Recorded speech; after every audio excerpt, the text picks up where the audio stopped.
Donc on attend Patrick Osmond qui est en train de se garer, voilà, mais qui va arriver.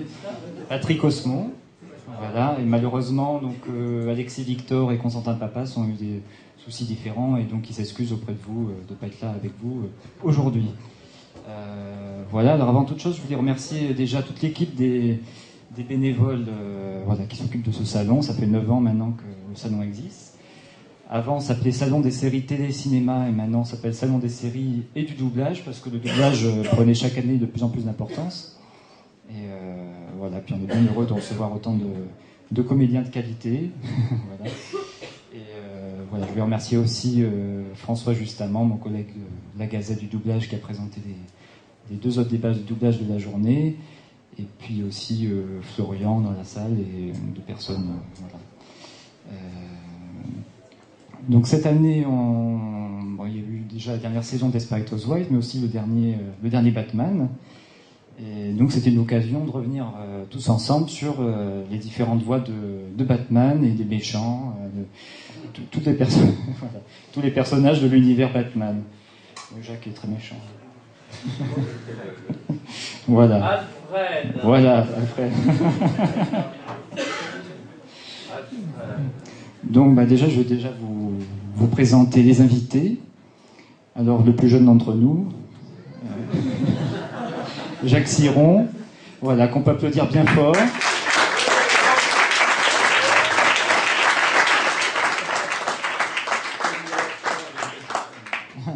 Alors Jacques donc a doublé Alfred donc dans les 4 films donc Batman, Batman le défi, Batman Forever, Batman et Robin et dans des dessins animés.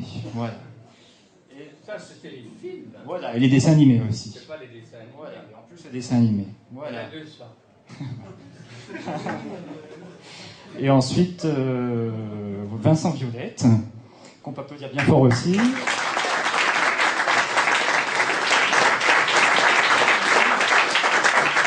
Alors, Vincent a doublé Jim Carrey, l'homme mystère dans Batman Forever. Et voilà. Et il a doublé aussi Gary Oldman Gordon, donc dans les derniers films voilà, de la trilogie. Et il a aussi doublé des méchants dans les dessins animés, aussi dans la série des années 90 et dans plusieurs l'épouvantail, je crois, enfin plusieurs méchants. Voilà. Et enfin Stéphane Ronchevski, qu'on peut applaudir aussi.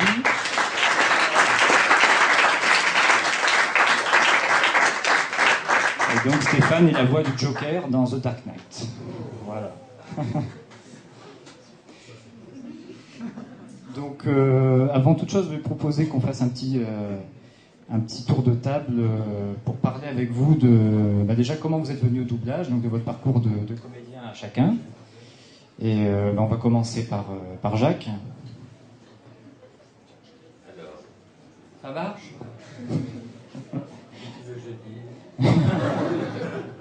Je sais pas moi, comment vous avez commencé le théâtre, non, Jacques? Ce que je veux dire, c'est que quand moi j'ai commencé à jouer, on avait très peu de dessins animés.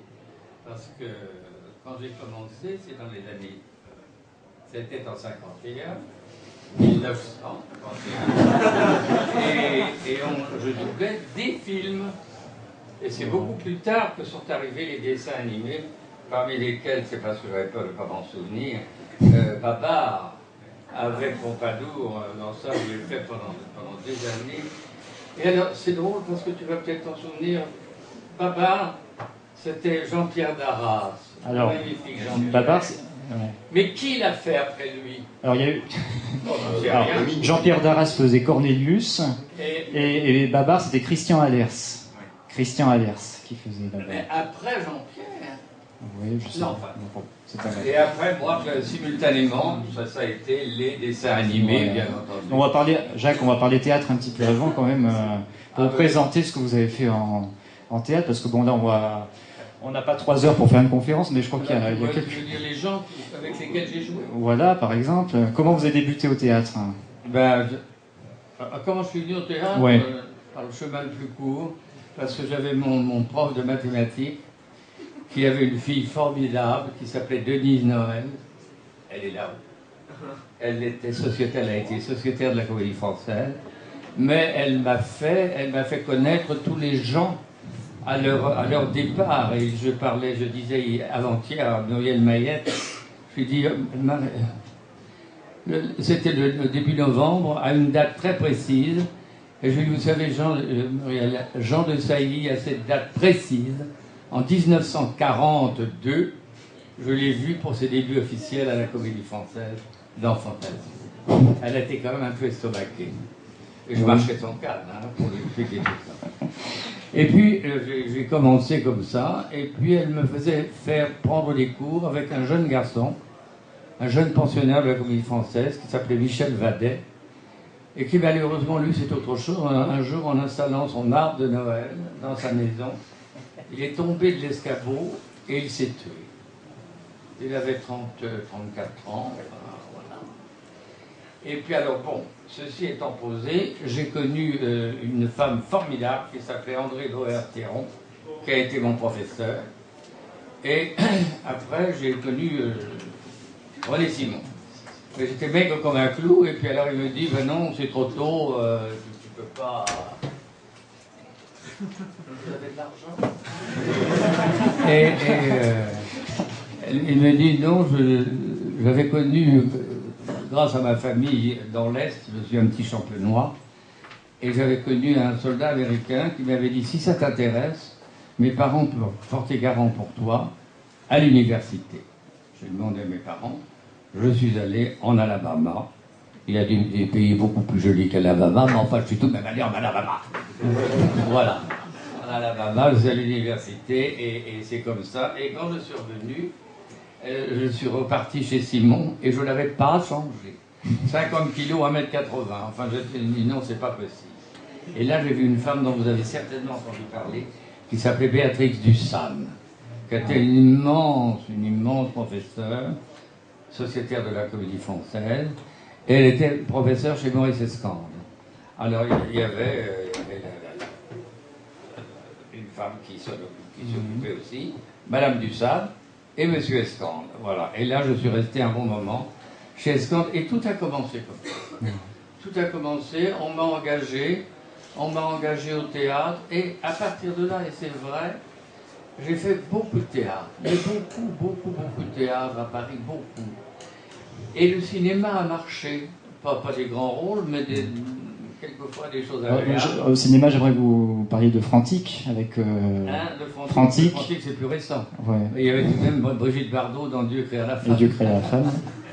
Alors, bon, ça c'était... Et nous sommes restés amis, je précise. Et il y avait beaucoup, on tournait beaucoup. C'est ça que je veux dire, on tournait. Alors on tournait peut-être 4-5 jours ou 6 jours, mais on tournait. Alors évidemment, j'ai tourné avec Sophia Loren un jour, alors ça je vais me dire un jour ce qu'elle a fait, parce que j'avais tourné beaucoup, j'avais beaucoup travaillé avec Peter Ustinov, et un jour il m'a pris pour jouer dans les DL, et je jouais le gars qui était à l'entrée de l'hôtel, et on commence à tourner, et il met sa caméra sur Sophia Loren qui arrivait, et Sophia Loren a dit ah non, pas moi, lui il n'a pas un grand rôle, alors c'est sur lui qu'on le prend. Oui, c'est plutôt rare comme c'est plutôt rare comme façon peut-être de... Elle l'a fait. Ah, oui. Alors, enfin, ça, c'est des petites histoires, c'est des petites histoires comme ça. Alors, évidemment, j'ai tourné avec Peter Ustinov plusieurs fois, alors là, pour le coup. Et puis, la dernière fois, passons tout ce qu'il y a eu, des bons, des mauvais, mais avec, j'ai tourné dans Frantic. Avec Harrison Ford. Avec Harrison Ford, qui a été charmant, qui est revenu dans ma loge, on a tourné une semaine pleine d'abord, et il me dit, mais t'as pas de téléphone dans ta loge? Bah mais non, je n'ai pas de téléphone. Voilà. Tu viendras téléphoner chez moi. Parce que c'est charmant dans ta loge.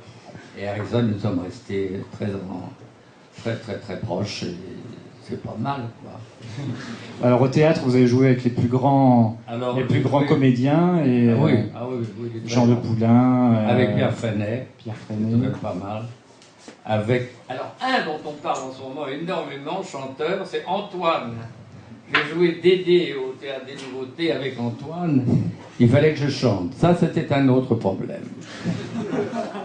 Je n'étais pas toujours dans le ton. Et un soir, en rentrant, Antoine me dit « Où va-t-on » Oh, j'ai dit « Alors ça, j'étais là-haut, moi. J'ai tourné avec ce charmant, qui est mort jeune aussi,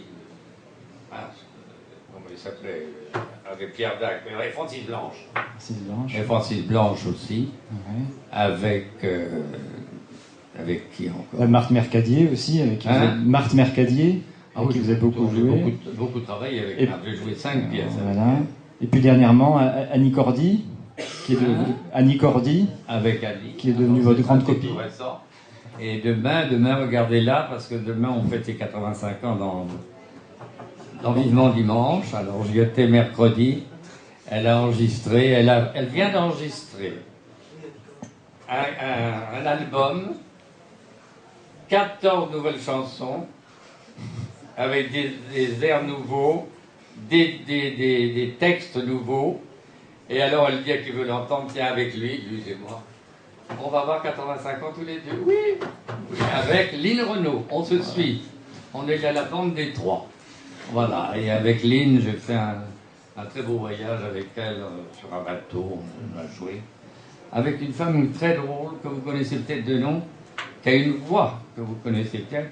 Il s'appelle Laurence Badi, elle a une voix comme ça, elle a une toute petite voix.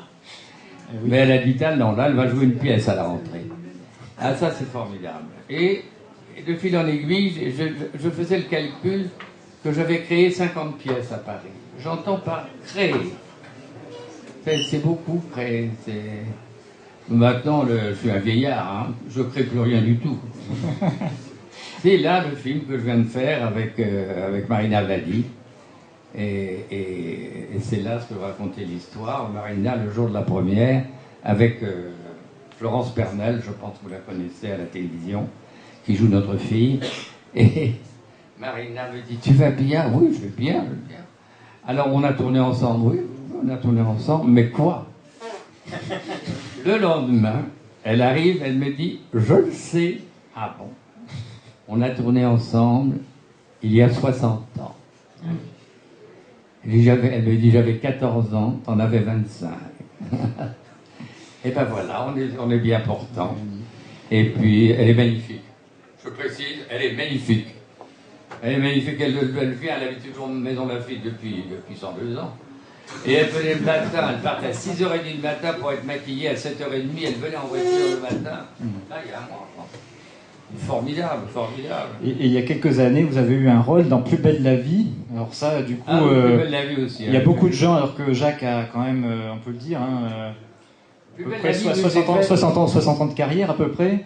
Et donc il y a des gens qui l'arrêtaient dans la rue, là pour Plus belle la vie, alors que Jacques a fait beaucoup de télévision dans des rôles importants. Et là, par contre, Plus belle la vie, tout le monde le reconnaissait dans la rue à ce moment-là. Ben ça, j'ai pas beaucoup changé. J'ai un peu ici, mais pas beaucoup quand même. Non, ça va très bien. Très bien. Non, c'est pas moi qui est intéressant, c'est ce que vous avez à poser comme question. En particulier sur les dessins. On demandera après. Là. Parce que c'est ça qui était important. En attendant, on va d'abord applaudir Patrick Osmond, qui vient d'arriver, qui est la voix...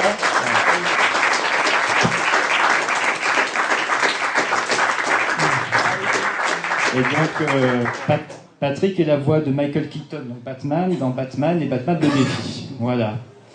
Et puis d'ailleurs, on va lui passer le micro, comme ça... Bonjour à tous. Alors, déjà, je vais demander comme à Jacques de me raconter un petit peu comment vous êtes venu au doublage. Donc vos débuts au théâtre et... En couchant. Comment je suis venu au doublage? Moi, j'ai fait surtout 15 ans de théâtre avant.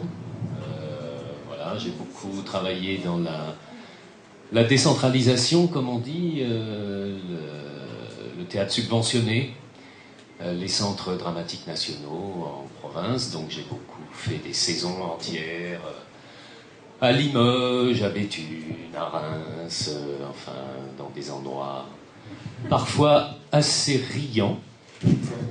Voilà, mais bon, avec des équipes formidables. Et puis, une grande chance quand on est comédien d'être engagé à la saison de septembre à juin. Et je dois dire que de ce point de vue-là, j'ai été assez gâté pendant une quinzaine d'années. Et puis, j'ai un peu pris un virage au bout de tout ce temps-là pour des raisons à la fois personnelles, parce que la vie, des fois, il y a certains aspects qui font que... Et puis aussi, je dois bien le reconnaître, peut-être aussi par ça se conjuguait avec une petite forme de lassitude, parce que quand on a 25-30 ans, le côté nomade est tout à fait agréable. Et puis il arrive un moment où on a un peu, peut-être aussi, enfin, bon, en tout cas, au bout de 15 ans de ce régime-là, j'en ai eu aussi un peu assez d'être toujours entre deux valises et que j'avais un peu envie de me poser. Et puis, voilà, il y a un train qui est passé par l'intermédiaire d'un camarade auquel je dois beaucoup, beaucoup, qui s'appelle Michel Vignier, qui est un vieux copain de cours. On a été en cours de théâtre ensemble, et qui était à l'époque, en tout cas, une star de la synchro, puisque c'était la voix de Mickey Rourke, ça l'est toujours d'ailleurs, sauf que malheureusement, Mickey Rourke qui s'est un peu calmé. Voilà, et Michel m'a branché, comme on dit, mis le pied à l'étrier un peu dans le doublage, de façon un petit peu inattendue, on va dire, à un moment où j'étais justement dans cette phase un peu intermédiaire et où je ne savais pas trop quel sens j'allais donner aux choses. Voilà. Bon, et puis j'ai eu la chance que ça prenne bien et que mon travail soit apprécié, et que les gens me repèrent, on va dire, et puis fassent appel à moi de plus en plus régulièrement. Voilà. Et après, le théâtre m'a un petit peu manqué, évidemment, mais comme vous savez, c'est des histoires de famille. Hein. Moi, quand on est dans ce circuit particulier du théâtre subventionné dans les centres dramatiques nationaux en province, les familles parisiennes, on ne les connaît pas. Enfin, en tout cas, eux ne vous connaissent pas. Ils apprécient votre curriculum vitae, ils vous disent que c'est absolument formidable tout ce que vous avez fait, et que quand vous jouerez à Paris, ce serait bien que vous leur disiez de venir vous voir. Mais évidemment, quand on travaille dans les centres dramatiques nationaux en province, le cahier des charges, c'est faire de la diffusion culturelle sur la région, et on est interdit de séjour à Paris. Donc on a peu de chances de rencontrer les gens à Paris. Même si on recrute les comédiens pour aller travailler dans les centres dramatiques nationaux la plupart du temps à Paris, parce que c'est là qu'ils vivent. Donc voilà, quoi, à part un théâtre d'arrondissement qui s'appelle l'Étoile du Nord, l'ancien théâtre 18, où je suis un peu sociétaire, on va dire, parce que c'est une petite compagnie de création avec laquelle j'ai fait beaucoup de spectacles.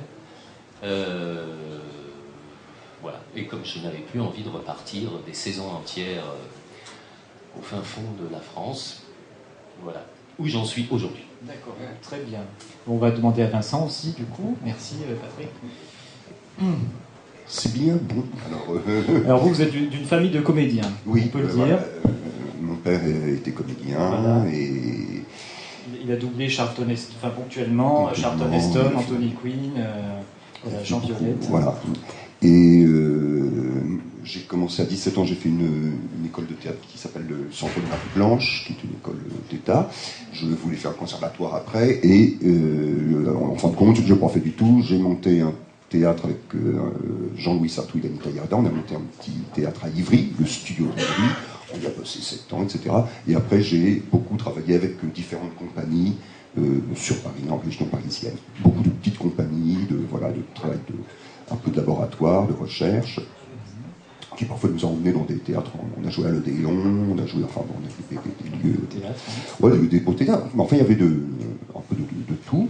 Et parallèlement à ça, j'ai rencontré une dame qui était secrétaire dans une société qui s'appelait la Sophie, et qui engueulait mon père en disant mais ton fils il est comédien, tu ne l'as pas présenté. Elle m'a dit bah viens me voir, voilà. Et Colette, cette femme, m'a donné mes premiers petits rôles à la Sophie, les ambiances, tous les voilà.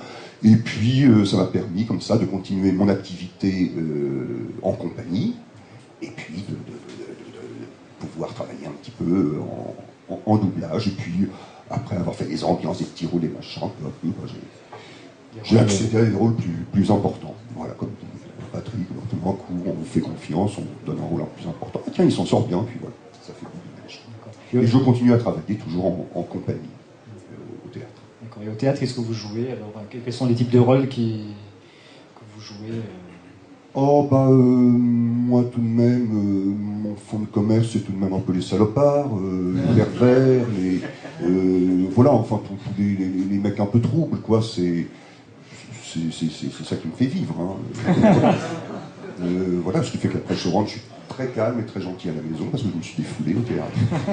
Voilà. Et là, je répète une pièce qu'on commence dans une semaine qui s'appelle Qui crève les comiques, où je fais un metteur en scène tortionnaire, qui rend la vie impossible à 3 petites comédiennes charmantes. Et pourriez C'est très bien, c'est très agréable. Peut-être nous dire des dates du coup et nous dire où ce sera joué et pour que les fans. Oui, je suis pas prêt. Alors c'est à Malakoff, ça s'appelle le Magasin et c'est à partir de samedi prochain. Voilà. Théâtre Le Magasin, Malakoff, Qui crève les comiques. D'accord, très bien. Là, c'est tout un programme. Très bien. Et voilà, on va demander aussi à Stéphane du coup. Bonjour. Moi, c'est une histoire. J'avais une petite copine. Je suis originaire de Strasbourg et ma petite copine jouait une pièce de Marivaux dans le cadre de son école. Et le prince de la dispute de Marivaux s'était cassé la jambe. Et elle m'a dit, écoute, ils font des auditions, est-ce que tu veux venir?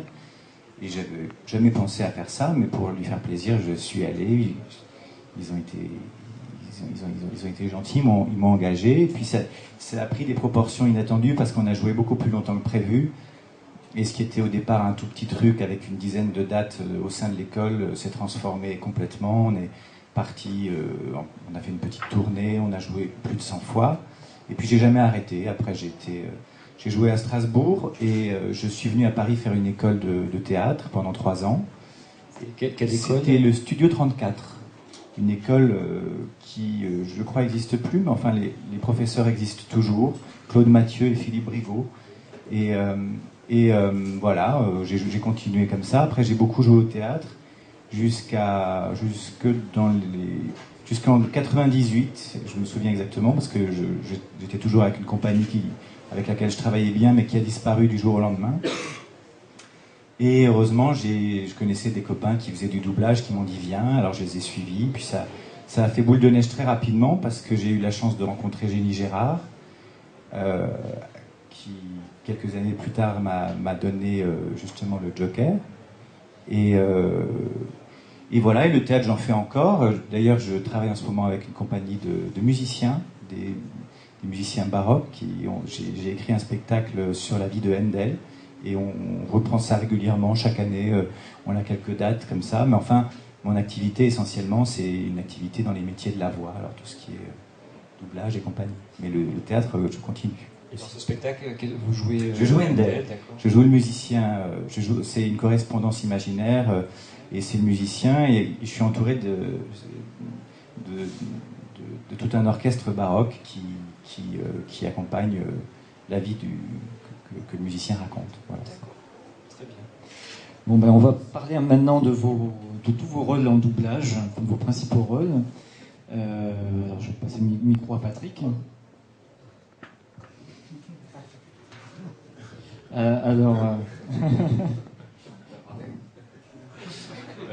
sais pas, quels sont les rôles qui ont été pour vous les plus marquants, en dehors de Batman, parce que Batman, on reviendra un petit peu après. Alors, par exemple, vous avez... déjà, il y a une série qui vous suit depuis un petit moment, qui s'appelle Les Feux de l'amour. Évidemment.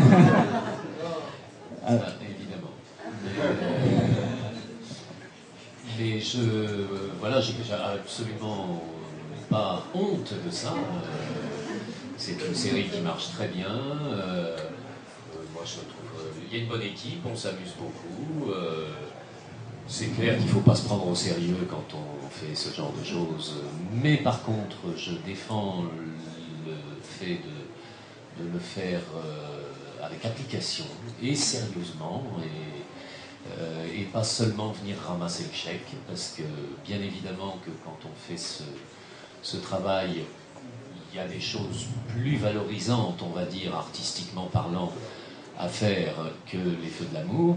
Néanmoins, si on n'a pas envie de le faire avec un souci de bien le faire, autant laisser sa place. Il y en a qui seront très contents de l'apprendre. Voilà, moi je suis ravi de faire ça. Mais il est vrai par ailleurs, je ne vous cache pas, que heureusement que je ne fais pas que ça, parce que là, peut-être je me tirerai une balle quand même. Voilà, donc il y a d'autres séries qui, elles, sont beaucoup plus excitantes à faire. J'ai fait le Dr Tob sur la série Dr House.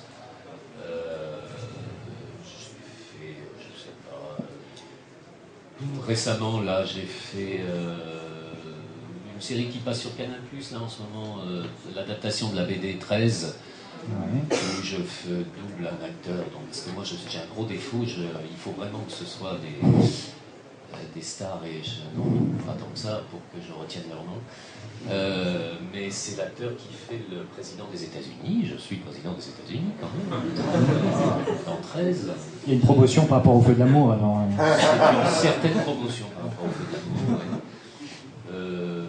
Voilà. Je sais pas. J'ai fait Moriarty dans le dernier Sherlock Holmes au cinéma. Et puis il y a un grand méchant. Dans Pirates des Caraïbes, en fait, oui. Qui s'appelle Lord Beckett. Cutter Beckett. Oui, l'emperruquier là qui... Voilà, donc en fait. Et j'aime beaucoup cet acteur d'ailleurs, que j'ai eu l'occasion de redoubler sur des choses moins importantes. Ouais. Voilà. Il y a aussi un acteur que vous avez, Geoffrey Rush aussi, dans Intolérable de cruauté. Oui, je l'ai doublé une fois, Geoffrey Rush, dans ce film-là. Il est assez délirant, assez marrant à faire. Et puis on peut parler aussi de Ralph Fiennes. Ralph Fiennes, pareil, que j'ai doublé une fois dans l'adaptation au cinéma de la série Chapeau melon et bottes de cuir. J'étais ravi de doubler Ralph Fiennes. Je trouve pas que le film soit formidable parce que c'est un point de vue un peu personnel, mais je trouve que c'est toujours un peu un ratage. C'est une fausse bonne idée, à mon sens, de chercher à vouloir adapter au cinéma les séries cultes d'il y a 20 ans. Et en l'occurrence, je trouve que c'est pas formidable. Ah, oui. Vous l'avez doublé aussi dans Léo de Hurlevent. Ah oui, c'est vrai. Ouais. Ah oui, j'avais oublié. Oui, c'est vrai, je l'ai doublé dans Léo de Hurlevent. Ouais. Et vous faites aussi de la direction artistique aussi un petit peu. Ponctuellement. Est-ce que vous pouvez parler un petit peu de ce métier, de cette activité de directeur artistique? Oui. Déjà, ça vous est venu comment? Comment on vous a proposé de... Ah ben là, honnêtement, on est venu me chercher. En tout cas, moi, j'ai rien demandé. Et on me l'a proposé. Et vous savez, on est un petit peu superstitieux dans ce métier. Donc, quand on vous propose du travail, on n'a aucune raison de refuser parce que c'est pas pour moi. Voilà, j'étais tout à fait content de ça. Ce que moi je trouve agréable dans le métier, dans le travail de direction artistique dans le doublage, c'est vraiment le travail sur le plateau, quoi, avec les comédiens, de diriger le travail, le jeu des acteurs, etc. J'avoue que je suis un tout petit peu paresseux et qu'il y a tout un travail en amont de préparation, de plan de travail, de convocation d'acteurs, qui est un peu saoulant. Enfin, je veux dire, ça fait beaucoup de devoirs à la maison, surtout dans un contexte, je trouve, qui devient de plus en plus pressant. Il faut que tout soit fait pour avant-hier. Si tout s'est bien passé, vous n'en aurez jamais aucune nouvelle. Si jamais vous avez laissé passer le moindre truc, on vous tombe dessus à bras raccourcis. J'avoue que, bon, au départ, on vous dit vous avez carte blanche, choisissez vos acteurs et tout. Et puis, vous avez à peine commencé à le faire quand vous dit ah, au fait, machin, il est toujours doublé par bidule, et machinette, elle est toujours doublée par carte molle. Et donc,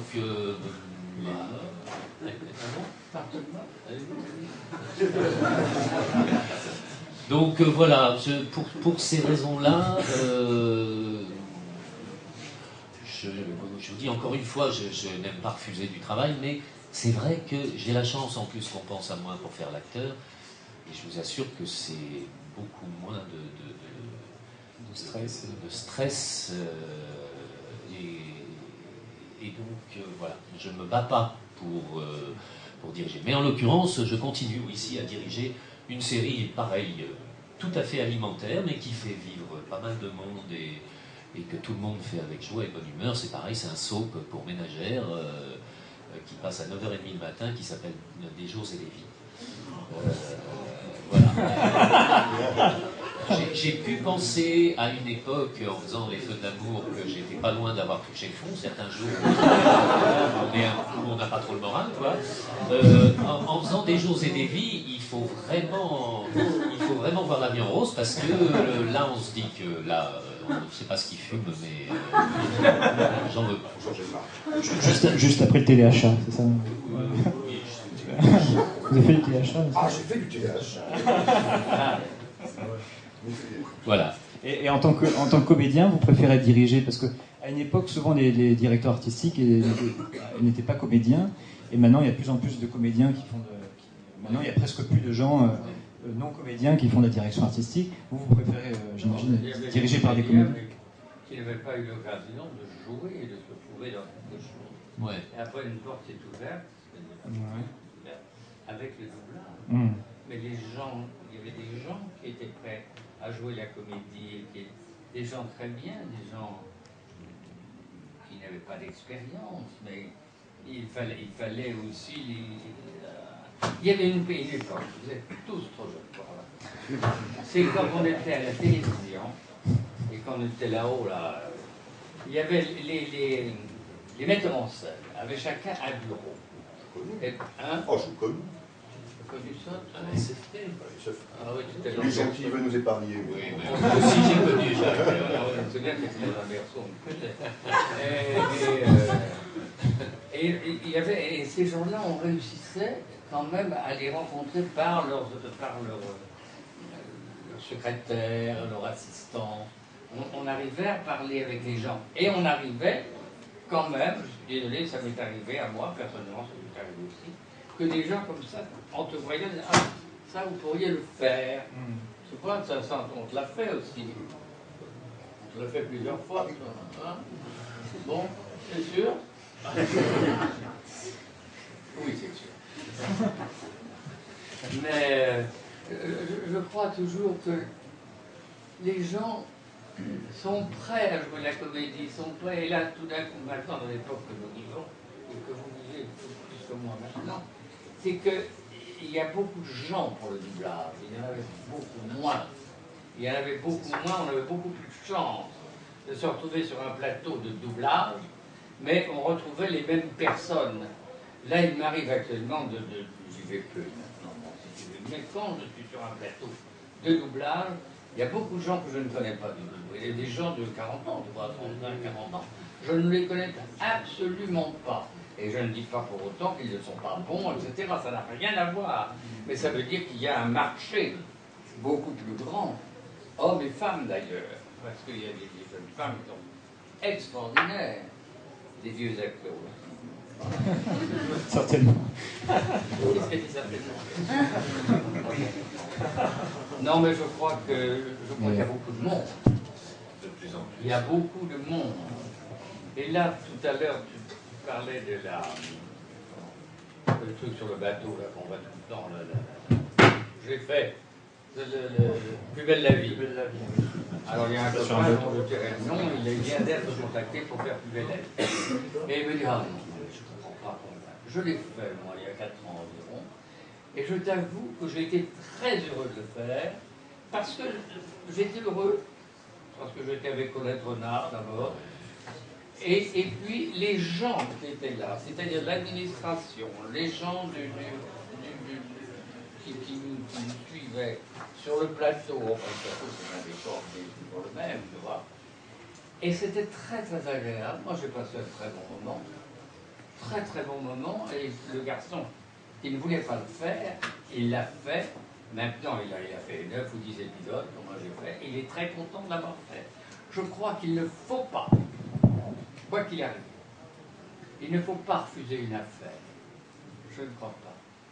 Aussi petite soit-elle, vous ne savez pas si elle ne va pas déboucher sur quelque chose ou sur quelqu'un qui vous repère pour une bonne raison d'ailleurs. C'est ce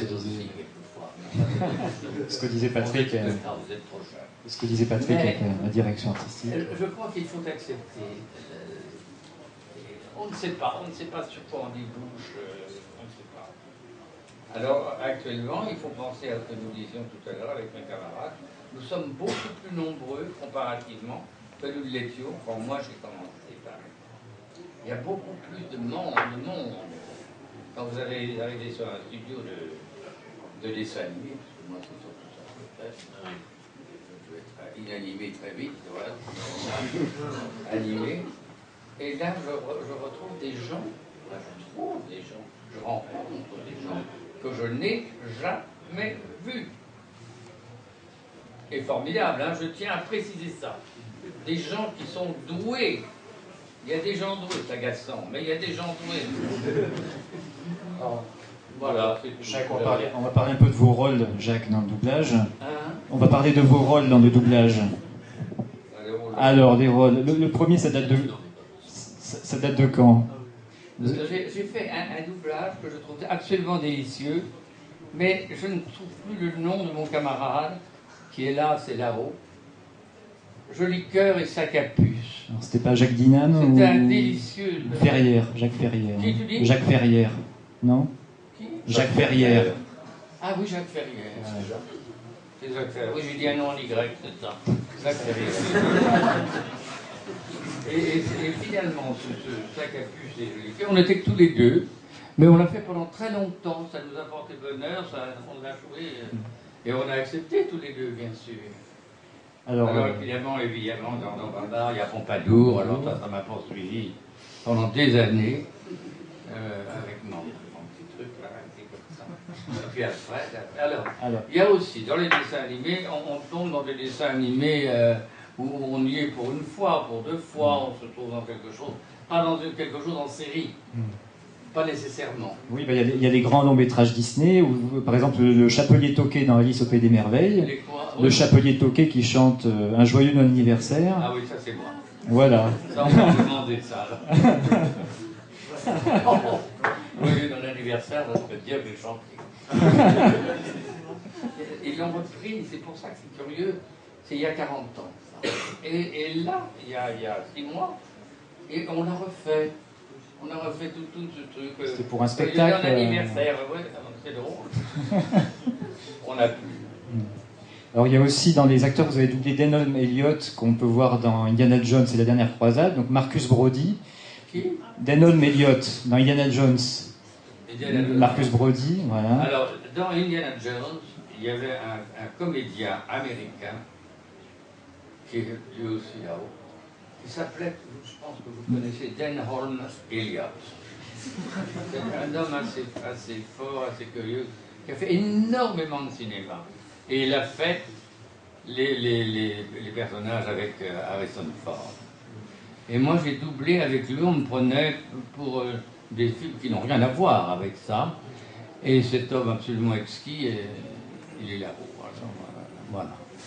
Il nous regarde. Et puis chez les Disney,